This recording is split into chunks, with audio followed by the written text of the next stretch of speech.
Welcome to the Greenville City Council Candidate Forums. This forum is a joint production of Interbanks Media and the Daily Reflector. Please watch and listen to the candidates as they discuss issues pertinent to voters in the city of Greenville. Here is your host for this Greenville Candidate Forum, Bobby Burns, Executive Editor of the Daily Reflector. Hello and welcome to the Greenville City Council Forums brought to you by the Daily Reflector and Interbanks Media. This session features the candidates for the District 4 seat on the council, Matt Scully and Nick White. Only registered voters in District 4 can cast a ballot in this race. The session is scheduled for about 30 minutes. Each candidate will have up to 2 minutes to answer questions. We will alternate which candidate answers first. Candidates will have a minute for an opening statement and 2 minutes to close. I will be asking questions and my colleague Mary Dorian will be keeping time. We drew lots to determine the order in which candidates speak. And with that, I want to thank both candidates for your participation. And we'll start off with an opening statement from Mr. Scully. Thank you very much. Hello, Greenville. My name is Matthew Scully. I am the City Council representative for District 4 in Greenville. I love Greenville. I'm a compassionate leader. I put people first, and I want to serve. I went to school at ECU, was supported by this community then, supported through my marriage, having kids, starting a business downtown. I just love this place and want to give back as much as I can. Serving on City Council has been an amazing honor for me, and I just want to give back. And the stuff I want to get done, I want to work on affordable housing, giving people a place to live, I want to work on our infrastructure, keeping people safe, supporting our fire and rescue department and our police department. I want to continue to grow our business in Greenville, making sure we're attracting new businesses and supporting the ones we have. I just want to do everything I can to make this a great place to live. Thank you very much. Thank you. Mr. White. Thank you very much. My name's Nick White, candidate for District 4, City of Greenville. I'm a lifelong resident in Greenville. I'm a small business owner, proud husband, and father of 7 children. I know being a business owner what it takes and how important it is to be fiscally responsible with the budget. And I've heard before, Nick, you've got 7 children. You don't have time to run for city council, but it's because I have 7 children that I'm invested in this city, not only for myself, my business, but for my children and for families across Greenville.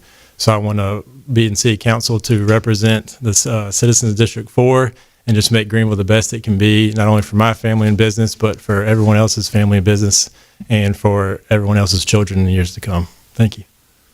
Thank you. The first question comes to you, Mr. Scully. The council is routinely asked to balance the demands for residential and commercial growth with concerns such as traffic, noise, and congestion. What is your approach to managing the city's growth? Carefully. We need to grow. We are growing really fast, but we need to make sure that we have an infrastructure that's going to support that growth. For example, in District 4 along 10th Street, it's gotten pretty congested and busy. So we need to make sure that we are adding sidewalks, adding greenways, adding crosswalks, adding more public transit so people have options to get around. Just making sure that we're doing everything in the right way. And also making sure that we're holding developers accountable, make sure they're following our ordinances and doing things that are smart for our citizens, making sure we are communicating with the neighbors of those arriving businesses and that growth in the area, make sure we understand what the needs of the neighborhoods are, and putting that puzzle together, because it really is a puzzle. You have to really be careful, making sure that you're thoughtful about growth. Love being in this town through all the growth that we've had. We've had the Scullery for 14 years, and it's been really fun for us to watch the city grow up around us through the life of our business, and just love the excitement and energy that it's in town right now. I love all the businesses that are coming to town. The big businesses over in the industrial park are really exciting. We have Nipro, we have Boviet Solar, bringing literally thousands of jobs to our area. That growth is amazing. We also need to have stuff for those people to do. So continuing to support downtown and other areas in the city so we can provide stuff for those people to do. It's a really exciting time to be in Greenville. Thank you, Mr. White. The council is routinely asked to balance demands for residential and commercial growth with concerns such as traffic, noise, and congestion. What is your approach to managing the city's growth? Greenville is a gem in Eastern North Carolina. It really has on the precipice of being the go-to city in Eastern North Carolina. And a city like this, if you're not growing, you're going backwards. And so, yes, Greenville is growing. And in order to maintain that growth responsibly, we need to work together with the city, with the DOT, with the developers, and making sure that the growth is responsible, that their ordinances are followed, but keeping in mind, the city of Greenville employs experts on traffic, experts on development, and bringing all those people to the table to make sure that this growth is done responsibly, making sure that buffers are in place between large industrial spaces as well as neighborhoods, taking into account the traffic issues, and just being truly an advocate from the city to the DOT and to the developers and to the citizens to make sure that all of these concerns are taken in and handled accordingly up front and not reactively. Thank you. Speaking of growth, Mr. White, North Carolina is experiencing a boom in data center development as the use of artificial intelligence grows. Should the city change its regulations to promote more of this type of development? Why or why not?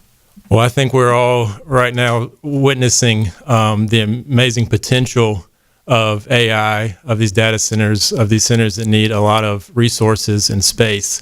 And I think if we want to continue to grow and attract some of these large companies to our area to bring the jobs, to add to the tax base, we need to consider not missing these opportunities.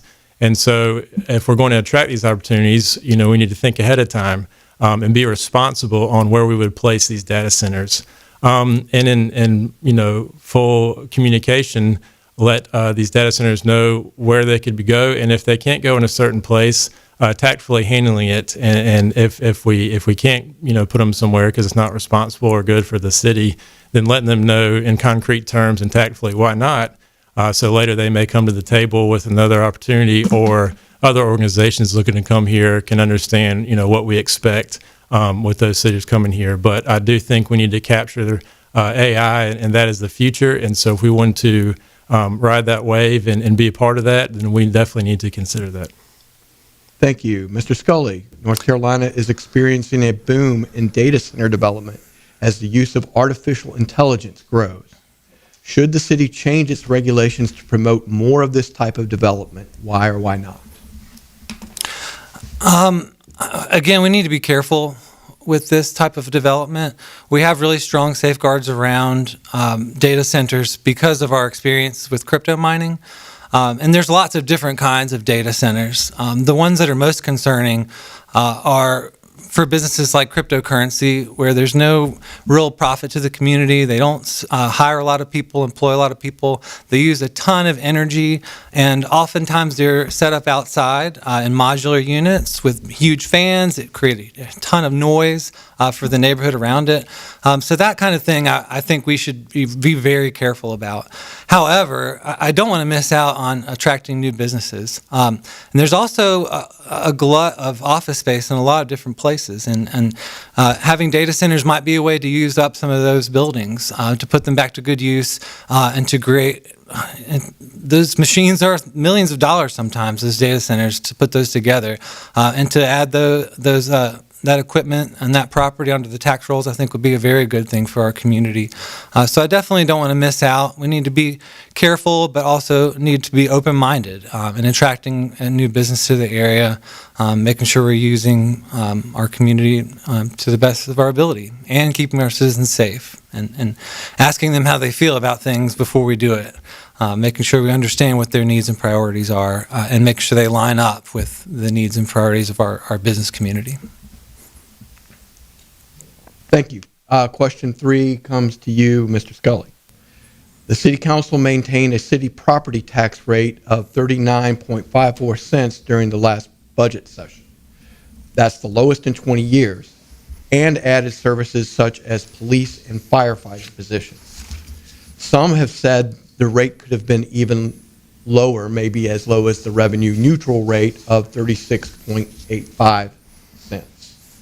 What is your position on setting the tax rate going forward? I'm very proud of this council for the budget that we put out. that year, we lowered the tax rate by 10 cents to the lowest rate it's been. It's also the lowest rate in the state when compared to peer cities. And we did raise revenues a little bit, and people have to pay a little bit more, and I'm included in that. And I'm very concerned about that because people are struggling. There's a lot of people having a hard time in our community, and to add one more bill on their plate is difficult. But I want you to consider what we got for that small tax increase. We got 7 new fire and rescue positions. We got public safety investments of $130,000.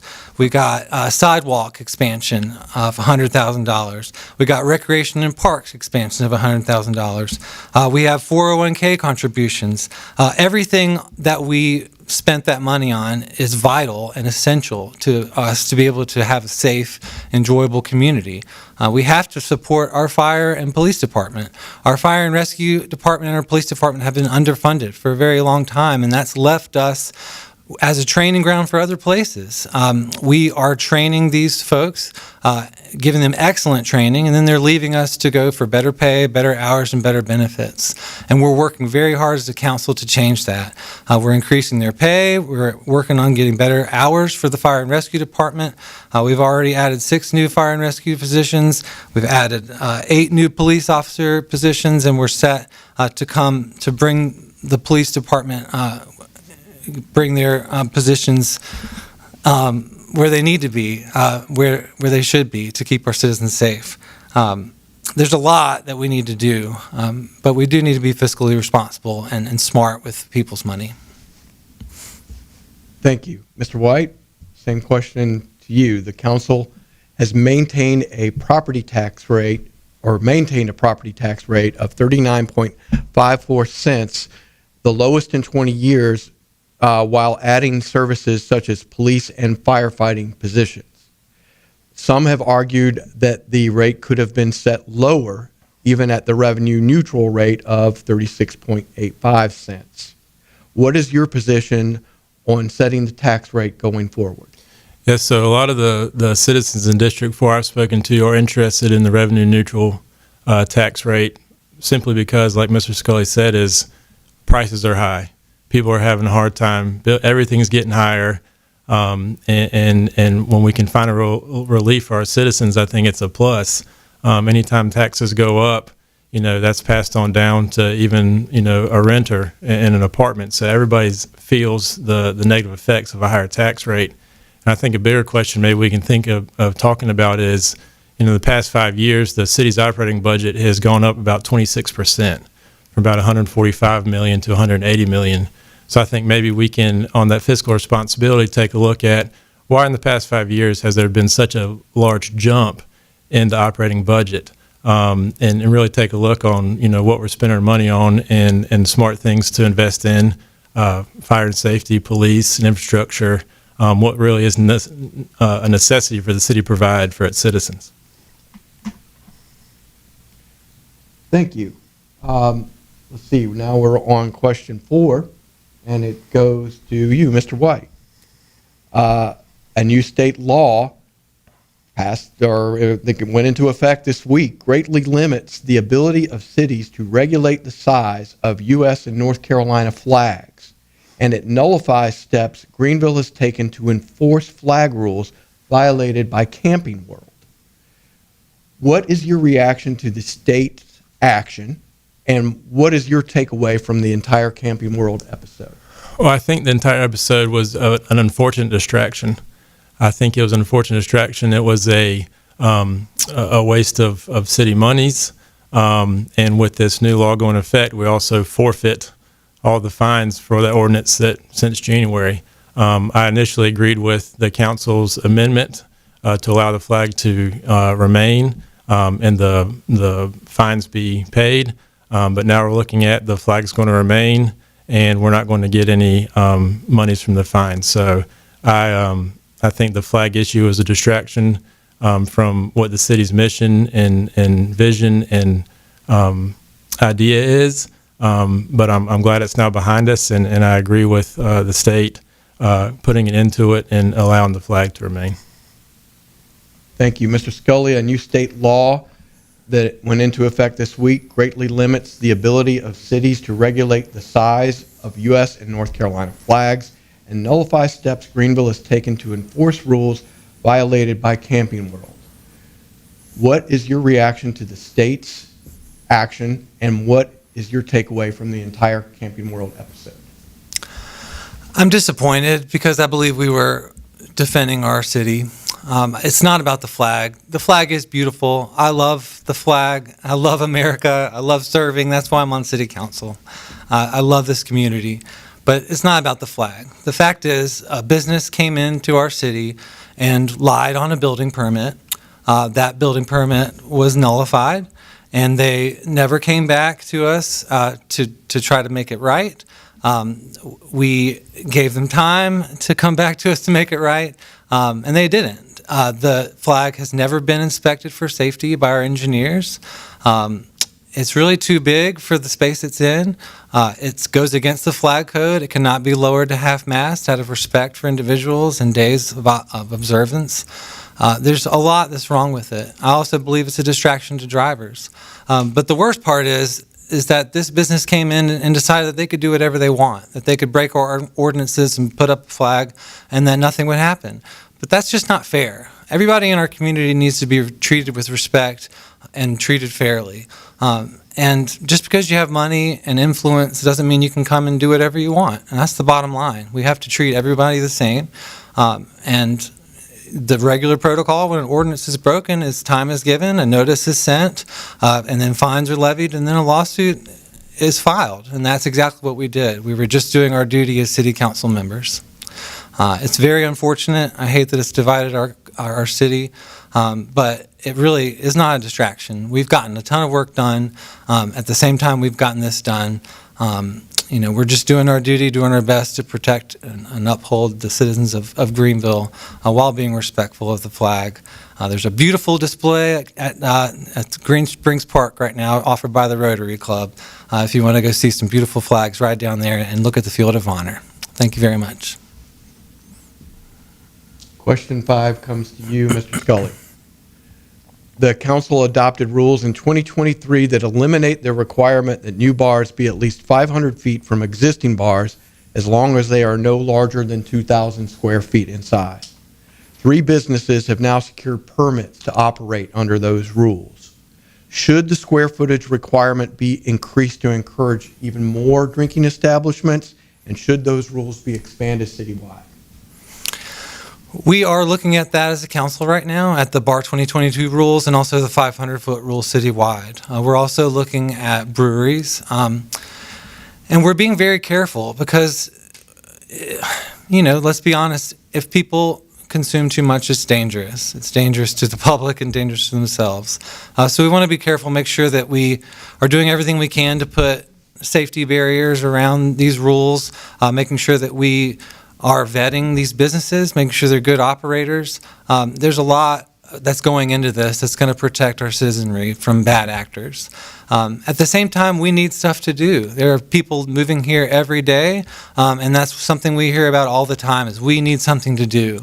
And if we're able to loosen up these rules and allow for more bars to be built across the city, and it's not really just bars that you think of where people go to just sit there and drink. I'm talking about golfing simulators where you might have a cocktail while you golf. I'm talking about like a Dave & Buster's, something like that, where you go and play arcade games and have a drink while you do that. There's lots of different kinds of businesses that would like to pull a liquor license, and we need stuff to do in this city. And the fact is, businesses sometimes need liquor in order to drive sales so that they can pay their bills. It's a big moneymaker for a lot of different businesses. So I really think we need to look closely at it, be very careful and thoughtful, which we are being. But I do believe we need to do something just to open it up to the rest of the community. Also provide opportunity to other people. Right now, there's sort of a monopoly on bars downtown. You can't have them anywhere else. So there's nowhere else, there's no competition happening. And I believe it's holding our downtown back and our city back. So thank you very much.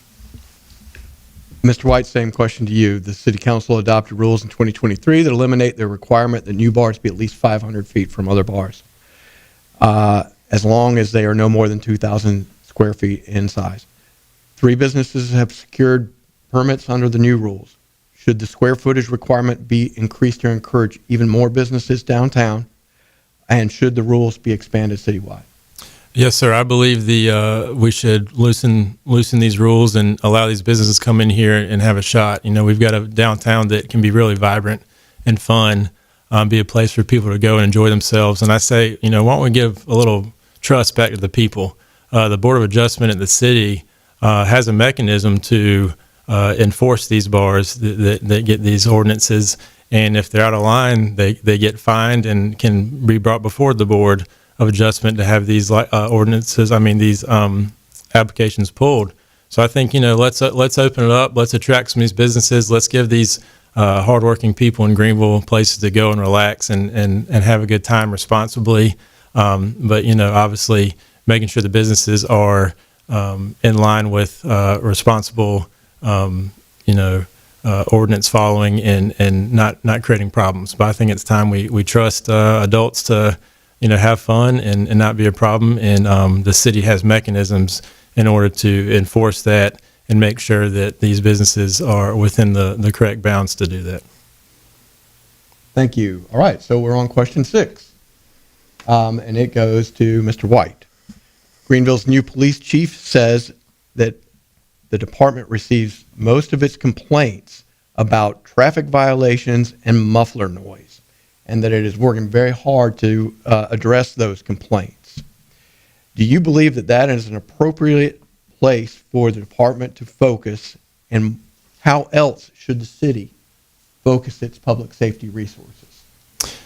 I think first and foremost, Greenville can only be successful if it's safe. To have a successful city, it needs to be a safe city. So I think public resources, obviously, from the safety perspective, from the police perspective, should be be concerned with what's keeping the citizens safe, whether that's speeding through the city, reckless driving, and then obviously crime. I understand that the loud noises and the mufflers can be annoying, but they're not necessarily making it safe. So I don't think they should ignore complaints from citizens, but I think the police department's primary job to keeping the citizens safe could be focused on doing what they do best and maintaining safe roadways, maintaining safe public and private spaces, and I'm sure that they would agree with that. Thank you, Mr. Scully. Greenville's new police chief says the most complaints the department receives are about traffic violations and muffler noise, and that it is working very hard to respond to those complaints. Do you believe that is an appropriate place to focus for the department to focus its efforts, and where else should the department be focusing, or should the city focus its public safety resources? Thank you for the question. We have an amazing police department. Love those people and the work that they do, keeping us safe every day. We have great leadership over there, and I trust them to make good decisions. They are the law enforcement officers. I am a restaurant owner and doing my best to learn as a city council person.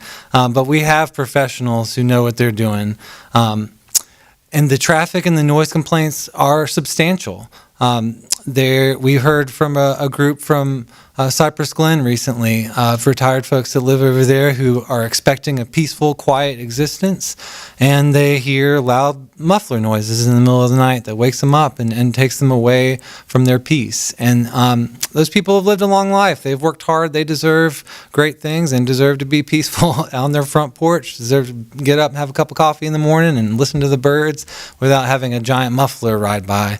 So it really is a big deal. And as part of our duty on city council is to care for people and to listen to their needs and to do something about it. As far as the traffic concerns, that's a big deal, and we need to be doing more for it. Our streets are dangerous, and people are literally dying in the streets. My daughter got in a car wreck a couple of months ago on Greenville Boulevard. It's a huge problem, and we're counting on our police officers to up enforcement, to write tickets for speeding, write tickets for other types of traffic violations, and to hold people accountable, and making sure that they're doing everything in their power to make our streets safe. So love them and the work that they're doing for us, and love supporting all that they do at the police department. Thank you for the question. You're welcome. Okay, so we are going to move on to our closing now. You each have 2 minutes, and we will start with, make sure I got this right, we will start with Mr. White. You have 2 minutes. Thank you. It's been an honor to be here. It's been a pleasure. Thank you very much for this opportunity. Again, I'm excited just for the opportunity just to run. It's been great meeting a lot of people in the district. Again, I'm a simple person. I love this city. I want it to be the best it can be, not only selfishly for myself and for my business, but for everybody else and everybody else's business, and for my children and my children's children. I want my kids to move back here and be close to me. I don't want them to leave. And I tell a story. I've done a lot of traveling, and every time I tell people I'm from Greenville, they automatically say South Carolina. And I want Greenville to be a place where when you say I'm from Greenville, they say, oh, Greenville, North Carolina. And so I really would be honored and love the opportunity to serve on this council, and just to pour my love and devotion into the council and work hard for District 4 and for the city at large, and just make Greenville the best it can be, and take some real pride in the city and see it go on and do big things and become a great area. Thank you. Mr. Scully. Thank you. I love Greenville. I do with all of my heart. It's been the greatest honor of my life to serve on City Council for District 4. I'm going to do everything I can to win this election, and I hope that you will give me your vote, because I'm doing great work. We are heading in the right direction on City Council, and I'm so excited about the potential that we've created. We're in the middle of some long-term goals, and that's one reason I want to run, is to make sure that we keep working on those goals. We need to support our police department and our fire and rescue department. We need to make Greenville a destination workplace for people. We need things to do, fun things to do out there to improve our community. We have some beautiful parks and greenways. We need to continue to expand those. I want to make sure we build all the homes that we're talking about, affordable homes. I want to make sure we build the sidewalks and the greenways and the crosswalks and the bus shelters, the bus benches. I want to make sure we get the town common done, the bulkhead. That's so exciting. Make sure we redo that amphitheater and turn it into a real attraction for our community. There's so much work to do, and I'm so excited to be doing it with this council, and I hope that you will vote for me. I'll continue to try to find ways to connect our neighborhoods, to make our city more enjoyable. That's a big problem that we have in District 4, Fire Tower Road and 10th Street and Arlington. These are just impossible streets to get across. I want to make sure we are doing everything we can to make it safer and more enjoyable for our community. I just love this community. I promise I'm going to keep showing up, doing my best, and learning all I can, and serving you, the people of Greenville. Thank you very much. Thank you. This concludes our forum with the candidates for the District 4 seat on the City Council. Thank you again to Matt Scully and Nick White. Today's questions, and thank you to our audience for watching. Today's questions are ripped from the headlines of the Daily Reflector, so please keep reading and stay informed. And remember, early voting starts October 16 and goes through November 1, and Election Day is November 4th. Thank you.